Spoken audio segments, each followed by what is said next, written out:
Yo, ça fait plus d'un mois que j'ai pas sorti de vidéo, et pour fêter ça, rien. Dans ce mini view, on va encore une fois parler d'une nouvelle production de Netflix, à savoir Riverdale.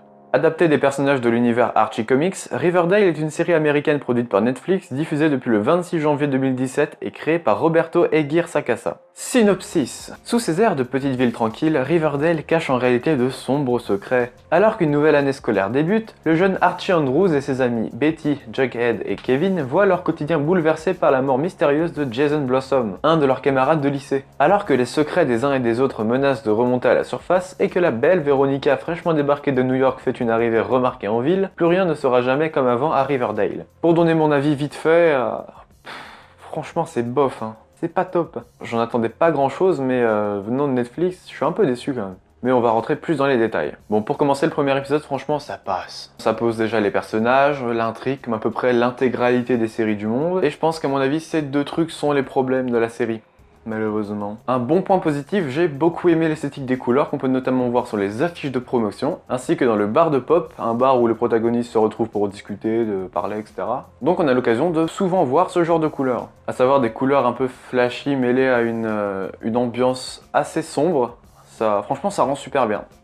Moi j'aime beaucoup. Donc les personnages et le scénario sont selon moi le bémol de la série. Bon, pour parler des personnages déjà, tout le monde est beau.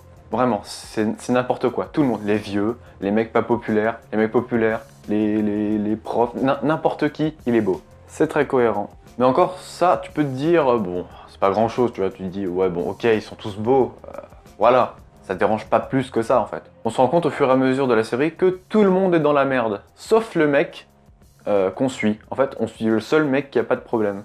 Genre il est là, tout lui est réussi. Tout le monde est dans la merde autour, mais non, c'est sur lui qu'on se focus. Ok, très bien. Je comprends pas trop pourquoi. Après, je suis sûrement con, hein, mais il doit y avoir un rapport. En plus, au fur et à mesure de la série, lui aussi va être dans la merde. Du coup, ça va, en fait, on peut se dire. C'est pas grand chose, mais c'est important de le préciser. Après, le scénario en lui-même, c'est lent, ça avance tellement lentement. Puis le scénario, un mec de l'équipe de football meurt. Un beau connard en plus. Tiens d'ailleurs, faudrait vraiment arrêter avec les lycéens d'équipe de football qui font chier les autres. Parce que ça, c'est un cliché qui date genre de tellement longtemps que ça fait genre depuis 2005 qu'on le fait plus. Donc s'il vous plaît, arrêtez. Ne faites plus, arrêtez. Ouais, donc je disais que le mec qui est mort, déjà, c'est un bon FDP. Donc raison de plus pour ne pas s'intéresser au scénario. Le mec est probablement responsable de l'internement de Betty, la pote de Archie, le perso principal. Tu suis. Et après, on nous demande d'avoir de l'empathie envers tous ceux qui disent « Oh non, Jason !» Rien n'est fait pour qu'on ait de l'empathie envers lui. On s'en tape, on s'en fout, complètement. Et puis comme je l'ai dit juste avant, c'est lent, du coup on n'apprend pas grand chose, on sait à peine qui c'est, on sait juste que c'est un FDP, et l'enquête est lente, il faut attendre le milieu de saison pour qu'il se passe un truc en fait. C'est vraiment dommage. Bon après, tous les personnages sont pas chiants et débiles, il y en a deux qui ont retenu mon attention, à savoir Veronica, donc la meuf qui vient de New York, sympa, avec du caractère et tout, non franchement, tranquille. Et Jughead, le mec pas populaire apparemment, qui n'a aucune raison de pas être populaire en fait. Alors tout le long de la série ça va partir en triangle amoureux, en friendzone, tout le monde va pécho, tout le monde, le jour d'après non en fait non, du coup ah bah non en fait t'es ma pote et tout et tout. Ouais.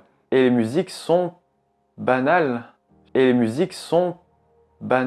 J'avais à peine remarqué qu'il y en avait, là juste en me disant ah tiens, que penser des musiques? Eh ben rien. Et malgré ces petits points négatifs, je continue à regarder. Je sais pas pourquoi, mais en même temps, il n'y a pas grand chose à dire sur la série vu qu'il s'y passe pas énormément de choses. On suit le quotidien de Archie, de Betty, de Veronica.